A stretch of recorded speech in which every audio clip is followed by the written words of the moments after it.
Junagadh one વિભાગ દ્વારા સિંહો માટે કૃમિ કે ઈતરડીથી બચવા માટે ડીવોર્મિંગ કરવામાં આવી રહ્યું છે। ચોમાસાની સિઝનમાં કૃમિ અને ઈતરડી થવાની શક્યતાઓ વન્ય પ્રાણીમાં વધી જતી હોય છે, જેને લઈને વન વિભાગ દ્વારા ગીર જંગલના તમામ સિંહોનું ડીવોર્મિંગ કરવામાં આવશે। ખાસ કરીને ચોમાસાના ઋતુમાં જો સિંહ હોય છે અને જો સિંહ બાળ હોય છે, આમાં જીવાત આપણે જો ટિક્સ કહીએ છીએ એ ચોંટાડી જાય છે અને એ જો ટિક્સ હોતા હોય એ આનો રક્ત જો બ્લડ હોય છે આને ચૂસે છે, તો આનાથી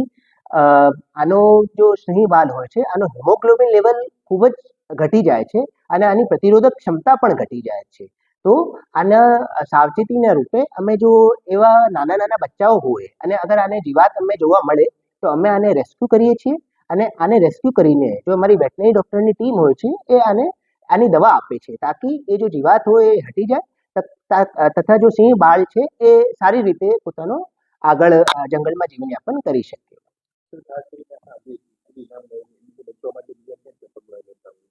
આ મોટા પાયે અમારે જો ખાસ કરીને સિંહની વાત કરીએ તો અમારી સતત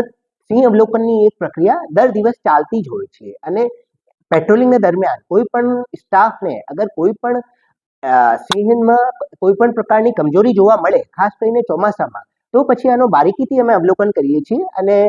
જ્યારે ખબર પડે કે આમાં જીવાત છે તો આનો તરત જ શક્કરબાગની વેટનરી ટીમને અમે સ્થળ ઉપર બોલાવીને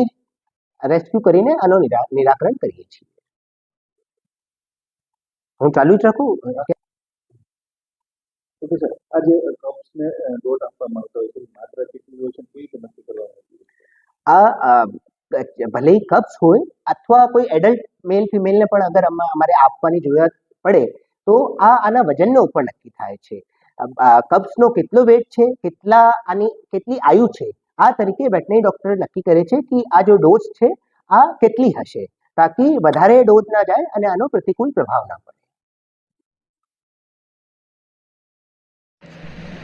જંગલમાં ચોમાસા દરમિયાન ઈતરડી અને કૃમિઓનો ઉપદ્રવ ખૂબ જ વધતો હોય છે,